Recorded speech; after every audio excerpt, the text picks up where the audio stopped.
Good afternoon. I'm Officer Dave Northway of the Tallahassee Police Department.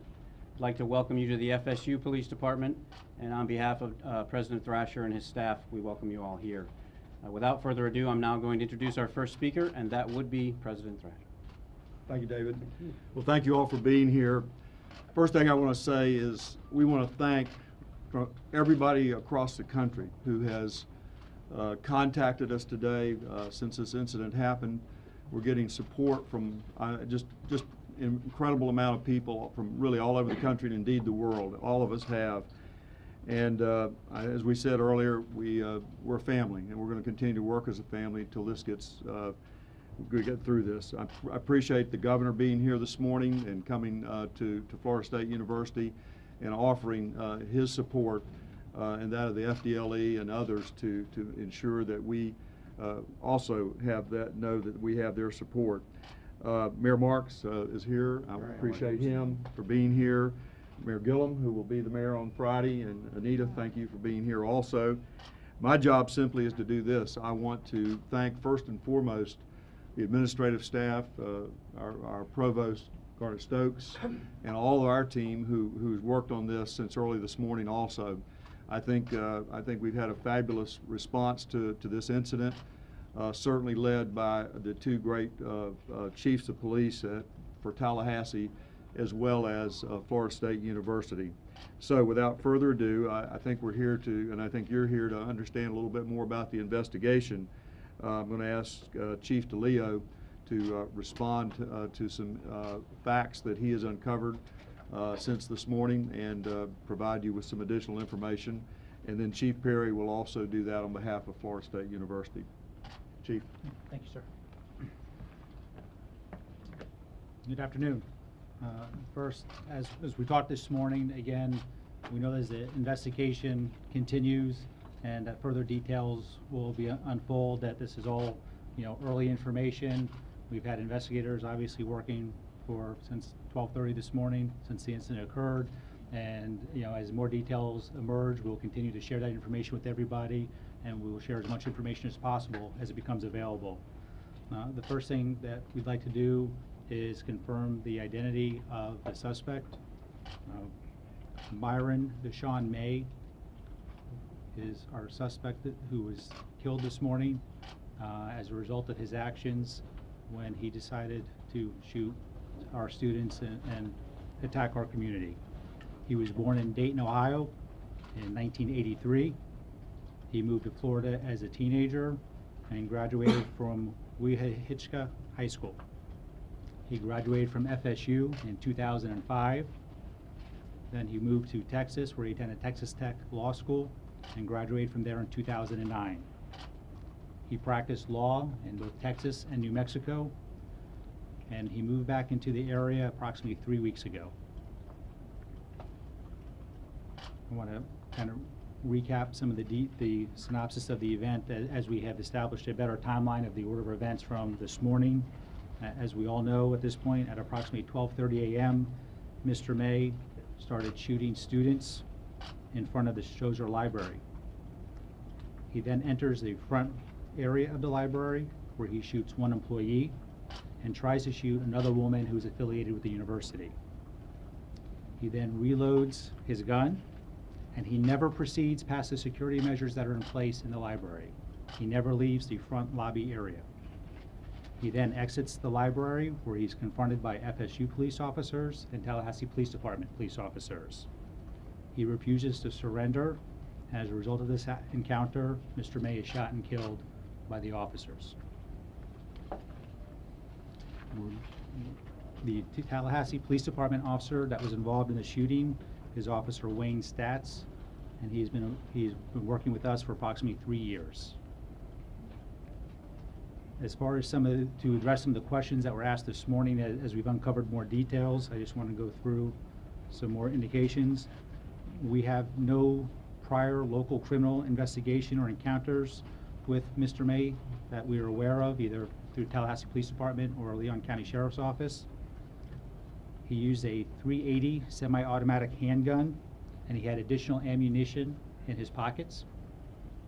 Investigators have conducted search warrants on Mr. May's vehicle and his cell phone, and we're reviewing evidence as a result of those search warrants.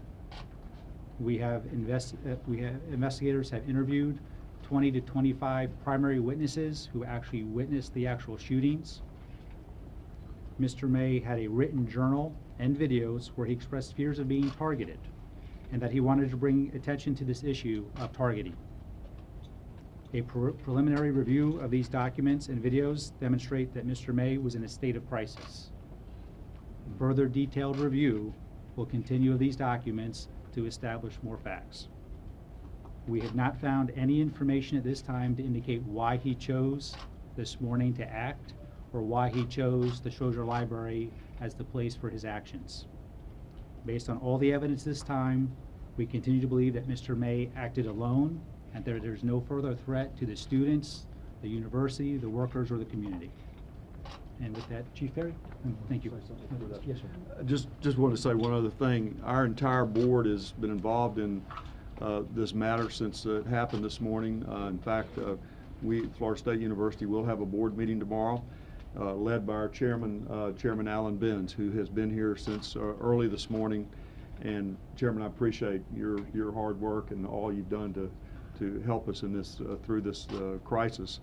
But all of our board is here, and they'll be here tomorrow for a regular board meeting. And I think it's fair to say, and I think I can say this, Garnet, that we're going to get back to normal tomorrow.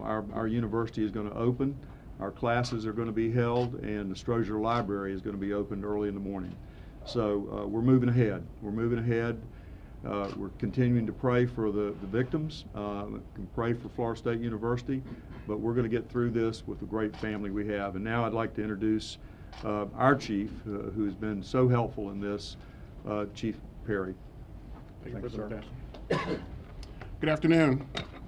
Additional information on Myron Deshaun May.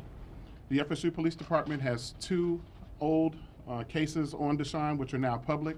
We have a case from 2002 involving suspicion of marijuana use, and we have a case from 2003 where he was the victim of a vehicle burglary.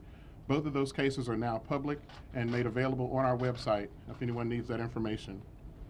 As President Thrasher indicated, Strozier is right now being reviewed and assessed by our building maintenance and facilities staff.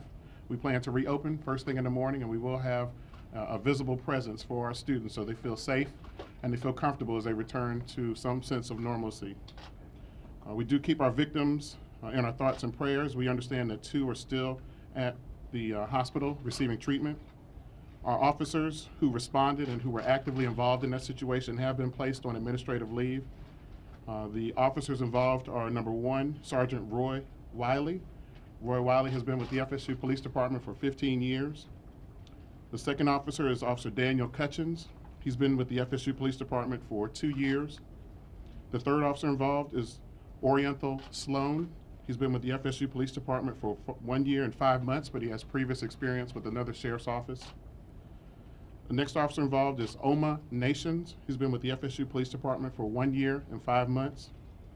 And the last officer involved is Parise Adams. He's been with the FSU Police Department for 1 year and 2 months. I think it's appropriate to note that 13 days ago, the FSU Police Department conducted active shooter training for situations and incidents just like this. So the officers had, a good memory marker of how to respond and what was appropriate for this type of situation. The easy button is a term that we use here on campus to highlight our FSU alerts system. We're proud to say that we have more than 35 methods to notify our campus community in the event of an emergency, and it worked for us today. When we activate that system, 16 of our systems automatically begin to populate and share information instantly with our campus community. More than 55,000 people received information about today's incident within 5 minutes. I do want to close by saying a huge thank you to the community, to the United States, literally, because we received hundreds of emails between us, the people standing with me, from colleagues, from friends, from family members who truly are thankful for our response and the things that we've done. So thank you to the community. Thank you for the food, the water, and just the outpouring of support. We will get through this as a community. We'll get through this as a university, get through this with the help of the city of Tallahassee.